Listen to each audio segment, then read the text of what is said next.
Is your Mercedes-Benz Actros key fob not working? The most common culprit is a dead battery. First, you'll need a new CR2032 3-volt coin cell battery. Ensure it's the correct type. Use a small flathead screwdriver or a coin to carefully pry open the key fob case. Insert the tool into the designated slot and gently twist.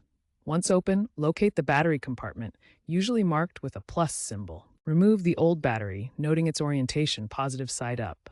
Insert the new battery, ensuring correct polarity. Finally, snap the case back together securely. Test the key fob's functions, lock, unlock, panic button, to confirm the replacement was successful. Remember to avoid using metal tools excessively to prevent scratches or static damage to the internal components.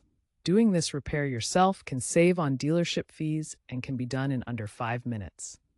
If your Actros key fob still isn't working after replacing the battery, check for signal interference, especially in urban trucking hubs. Inspect the fob for any signs of water damage or corrosion. You might need to reset the key fob via the truck's central locking system by cycling the key in the ignition. Be aware that Actros key fobs are model-specific, especially Euro 6 emissions models with enhanced security chips.